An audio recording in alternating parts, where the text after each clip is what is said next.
I mean, could you imagine if every single time our next guest, Mike Kaye, who covers the Philadelphia Eagles, the NFL for NJ.com, worked in Jacksonville, so he's great on all things Nick Foles this year as well, has been joining us on a weekly basis to give us his thoughts and opinions on everything Eagles and beyond. Can you imagine if every single time Mike Kaye went to his editor and asked his editor, hey, what'd you think of that last piece? Or, hey, I thought that last piece was really good. You got any feedback, even constructive criticism? And every single time the response was, no, I was out to lunch. I was out to lunch. I was out to lunch. I didn't read it. Such is our life, Mike. We appreciate you joining us.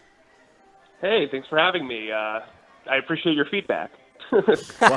Well, we love what you write. Mike, how glad were you when the lightning struck last night and you realized that you might not have to watch any more of that game?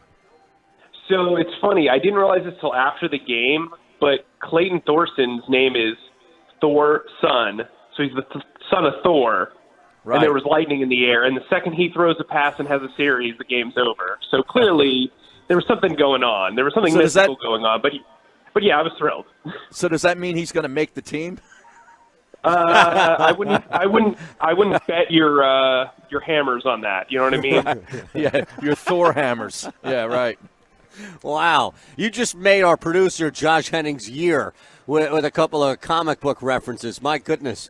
Was there anything positive that you can take away from Josh McCown's performance that could transfer over to the regular season, or are we just reaching, man? No, I think you could take a lot from it. He looked like a veteran. I mean, he was out there for 6 series, and he already outperformed Nate Sudfeld, Cody Kessler, and Clayton Thorson all in one night. So, look, he made 3 impressive throws that I think only Carson Wentz can make on the roster. So, that's something you can take away. He clearly has some Nick Foles-level talent to him where he can run an offense and get the ball and distribute and be the point guard for the offense. I was extremely impressed by his throws to Greg Ward towards the sideline. He had his 2 touchdown throws were perfect. I mean, those first 2 drives were gross, but he quickly found his rhythm and he completed, I think, 8 straight passes for like 81 yards at one point. So, look, he found his rhythm. And I think, when you look at his numbers, 17 to 24 for 192 yards and 2 touchdowns, he didn't turn the ball over. That's pretty good for a guy who hasn't been with the team for even a week. You know what I mean? Yeah, totally. Do you think that after that performance, the next time he's out, he'll know everybody's name in the huddle? I mean, you would hope. I mean, well, it could be that they claim some guys off waivers or make some player-for-player trades, so that could make it a little bit harder than probably what he's used to. But, yeah, sure, maybe he'll have at least most of them down. Mike Kaye from NJ.com joining us on the Lighthouse Insurance guest line. Follow Mike on Twitter at Mike_E_K, and that's spelled with Kaye. All right, as far as outside of McCown, let's take the quarterbacks off the table. Who else stood out to you, not only last night, but has really been building a case to make this team where they might not be in a position where anything is a lock? Deshaun Hall. I mean, I think he's been the defensive star of the preseason. Last night he didn't have like the crazy stats that he'd put up the first 2 games, but he drew a very big holding penalty on a 2-point conversion against the starting NFL right tackle in Orlando Brown. The guy gives like 1,000% every single time he rushes. Mm-hmm. And I think he's outplayed Josh Sweat, who seems still to be a lock to make the roster. He's outplayed the rookie, Sharif Miller. Look, I think Deshaun Hall is a huge story here. I think if he can provide, extra pass rush with Vinny Curry looking better than he did last year in Tampa, I think this defensive end group is going to be important, especially with Derek Barnett coming back, which is kind of a concern that we haven't seen him yet, but at least with Deshaun Hall and Vinny Curry emerging, it's helpful to kind of see those guys doing their thing. I think, Mike, that there's the expectation from fans, and it's not just here in Philadelphia, of course, but throughout the NFL that, okay, if we're not going to see starters, and if this preseason is really just an extension of the 4th game that we're used to throughout the history of the preseason, then these teams better come out off the blocks out of the gate firing. And I don't know how realistic that will be despite having everybody healthy. What should fans expect the first week or two from this offense, knowing Carson Wentz won't play in the preseason and knowing that it's going to be really an adjustment period for everybody coming out of the gate in the NFL? Well, I think a good example of that is last year, week 3. Carson didn't really have a training camp. He didn't have a preseason. He came out and they had a touchdown drive on the first drive. I think then they kind of settled back in and had their miscues and what have you, and the game was a lot tighter than it looked like at the beginning. But I think, you're going to have growing pains, but I also don't think it benefits you to get Carson Wentz injured in the preseason. I also don't think playing 2 series really helps anyone adjust for something 2 or 3 weeks in the future. So, I think maybe there will be some growing pains, but just the way that they've practiced and the way Doug Peterson has coached this team up in practice, I think they'll be fine once they get into live action. It'll just be about whether Carson Wentz can take a hit. Now, you brought up Greg Ward's name a little while ago, and he's a guy who has really impressed me. And I followed him all throughout college too, when he was a quarterback at Houston. He's a good athlete. He's got good instincts, and he seems to be taking to the receiving role quite nicely. I don't know if there's a spot for him on the regular roster, but he has done a lot more for me than Mac Hollins has since he's been an Eagle. What's the story with that situation? Well, I agree with you. I think that Greg Ward's outperformed Mark and Michelle and Mac Hollins, who he's competing with for that final wide receiver spot. But they really like Mac Hollins' upside as a gunner on special teams. Now, something interesting to kind of keep in mind, I was told the trade that they made yesterday was very deliberate. They wanted a special team safety. They wanted a guy who could be a gunner, and that's what Rudy Ford is. Mm-hmm. Now, who else is a gunner? Mac Hollins. It might be worth monitoring and kind of seeing, well, maybe, if they're thinking to themselves, maybe we don't keep Mac Hollins and we keep a 5th wide receiver, but we keep Rudy Ford to kind of fill that, role. You know what I mean? So I think that makes a lot of sense. All right, I'm going to throw 2 names out at you. We're chatting with Mike Kaye, of course, at Mike_E_K. That's how you follow him on Twitter. Covers the Eagles, NFL, NJ.com, Mayes and Eytan on 97.3 ESPN. Vaitai and Mailata, how far away are both of them, I would say, from being starters in the NFL? I mean, Vaitai is there. He did some really impressive things last night. Jordan Mailata is still a ways away. He had 3 penalties in the span of 2 quarters last night. It was not a great showing for him. I mean, he's doing pretty well blocking, but the mental errors are still there, and he's still kind of getting adjusted. I think Mailata's probably a year away, but Big V's going to get paid next year because he looks really good at right guard. I think that's the perfect spot for him. Is that ultimately what's going to cause Wiz, right, the spot? Well, I think what's going to cause Wiz is that he's been terrible and he's been as a center, really bad at tapping the football. But, I mean...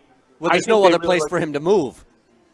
Right. I mean, and he can only really play left guard. He's not much of a right guard. He doesn't really have the power in his game. But they could have somebody else play left guard. That's not going to be an issue. They really like this undrafted rookie, Nate Herbig, who they've been using as a second-team center.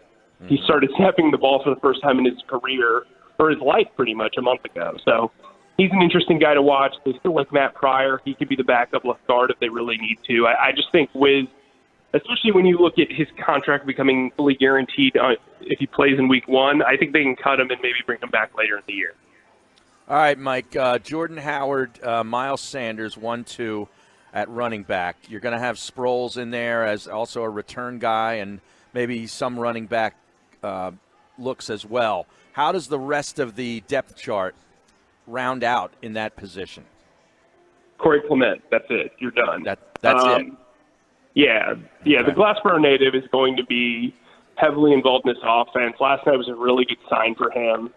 It seems like they've been showcasing Josh Adams either for a trade or they just really want to force him on the roster. I don't see it. Just because they have so many short-term injuries, it's hard to keep like a superficial extra running back or a superficial extra wide receiver. So I don't think that's going to work out. I think when you look at Wendell Smallwood, he didn't play last night. He probably was going to play in the fourth quarter, but he's done nothing during training camp to kind of extend himself, even though the running back room has been upgraded. I think this might be the year that they kind of just decide, hey, let's shop him, let's try to see what we can get for him, or let's just cut him and kind of give him a fresh start. Call San Diego. Yeah, Or Los Angeles Chargers. I keep saying San Diego. Come on. Well, see, oh, man, you tricked me. You got me. Yeah, San Diego needs help. He's thinking like actually XFL team? I think Carolina actually makes a lot of sense. They don't really have a lot behind Christian McCaffrey, and so I think Josh Adams and Wendell Smallwood are two guys that you could look towards, Carolina and be like, well, that makes sense. So last week we had to move some things around, right, because you had the dentist appointment. And I wonder, would you rather go back to the dentist and double it up or watch and cover? I know you're getting paid, but still, watch and cover this fourth preseason game. Now, that is a great question. I actually, you know what? People think it's weird, but I actually really like that. Yes, we think it's weird. Game. You what? He likes it. Here's the thing. So think about it from like an external from an internal standpoint, right? These guys have been working their entire lives to get a shot at the NFL. This could be their last shot at their actual NFL dream. Take away all the bad football, but think about what these guys are going through. The narratives are insane. I mean, there are some guys that literally all they know is football, and it could all be gone in an instant, and they could be working at, they could be selling mobile phones or, working at a rental car place. You know what I mean? Like, people, like, it's like human nature is just very interesting, especially when you kind of put it under a microscope in this game. For me, at least. Okay, that's fair. All right, good answer. I mean, I also, in fairness, I get to peek behind the curtain. Not everybody gets that, so I understand. Correct. Right. It's a lot of bad football. Do you ever see? Because you're close, and for people who have never been in the press box, you can be on the front row and see the backs of fans, and when they turn around, people can bang on the windows, and it's pretty close and intimate as far as how far away you may be in other press boxes maybe around the country. So I wonder if you ever get a true glimpse of the misery that comes across somebody's face who realizes that they're stuck in the third quarter of the fourth preseason game, and this is not what it was sold as. Well, I mean, I think chances are those people were probably gifted those tickets. There were not a lot of people in the stands last night. Yeah, in the third quarter, people left after halftime. There were a lot of people leaving after halftime. They'd seen enough after penalty the flags. goal by Elliott. Yeah. So that begs the question then. The preseason is dead, as we've known it. Now, again, it may change, it may alter, it may arise again like, some phoenix. But the reality is that the preseason, the conversation surrounding it, Mike, if you and I and Harry were having this conversation 3 years ago, we'd be talking about whether or not Doug Peterson made the right call playing Carson Wentz the first series into the third quarter. And now everybody's all on the same page, like, don't play him at all the entire preseason. Yeah, I mean, it's interesting. Like, I mean, I think people look at the lack of attendance and the lack of interest, but the truth is those preseason games still do, like the national ones, still do better than most regular season baseball games. And on television, that's for sure. Yeah, I mean, TV, but I'm just saying, like, correct. I'm sorry, Mike. So no, the TV backing, is really where it's at. I think that's the reason why these things continue to persist. I agree. I agree with Doug Peterson. I think joint practices are more beneficial than actual preseason games because you can have a bad moment and then coach a guy up. It's organized chaos. It's not, there isn't like a rigmarole of like, hey, we've got to accomplish this in a few seconds. You can take your time. You can kind of give perspective. Joint practices are where it's at. I also enjoy covering joint practices, so I'd rather do that than the preseason. The fourth preseason game, fair enough. Well, I know you don't cover this team, Mike, but the Ravens last night, was there any discussion about Trace McSorley and his possibilities of making the roster for the Ravens? Well, look, I've been following him since his pro day at Penn State. I did a pro day tour and went up there and thought he had a really good pro day. He looked really good in this game. I think he's definitely going to make the roster. I mean, I think as a guy who could be a Taysom Hill sort of guy and a guy who actually has an arm, I think it makes sense. He made some really impressive throws last night. He flashed a bit in the joint practices. He had one really terrible series where he threw 3 interceptions, I think, in 5 throws. Yeah. But other than that, he's looked relatively good, and I think this league has proven that you need strong backup quarterbacks and strong developmental third-string quarterbacks. So I think he's that for them. I even liked the throw he made that got called back for the touchdown that got called back on the holding penalty. He made a nice move, sort of shifted in the pocket, found the receiver, and just stuck it in there. So yeah, I was impressed with him too. Yeah, I mean the all right, Mike. Floyd was fantastic. That was an impressive NFL throw. Yeah, that was an NFL throw if there ever was one. Do you do any fantasy? You know do you what? play fantasy? This year I haven't, but if you guys are having a league and you want somebody to join, I'm down. Well, I'm thinking, we were not invited to any 97.3. Whoa, this is not true. This is on Eytan. I'm going to interrupt here. See, Mike, here's the deal. I invited Eytan to the group, and he has not responded. So that means that I take a spot. Is that what you're saying? Well, hold on a second. Or you can just join with me. We could pull a Jerry Maguire. Who's with me? All right, we'll start our own freaking league. I'm the league manager of the 97.3 league. Did you email me something? I messaged you on Facebook, and I texted you yesterday, hey, can you check your Facebook Messenger? Okay. Well, is there room?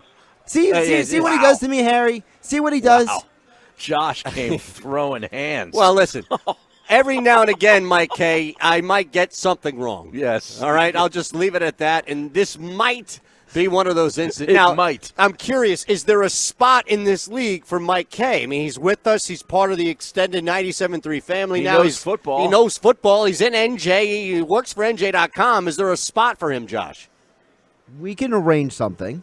Okay. All right. Oh, okay. Are you all right, now? Here's the thing. I don't want to be. He can take my spot. No. I'm not. I don't do fantasy. Well, I don't know if a spot was even allotted for you. I'm only doing weekly dailies, stuff, right? Dailies, whatever. Now, here's the only caveat of this whole thing, Kaye. Okay, I don't want to be in a conversation with you week 14 of the NFL season while we're all geared up for the Eagles hitting the playoffs, and you, because of deadlines and family and the Nick Foles saga that's going on, you haven't checked your team in 3 weeks.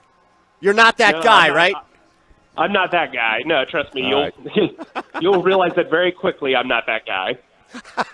I love it. All right, brother, we got you. All right. I'm going to sign up for this league, and I'm going to make sure you're in there as well. Thanks, Mike. All right, guys. Thanks. There he Thanks, is, Mike. Mike Kaye, NJ.com on the Lighthouse Insurance we kept guest Mike for a line.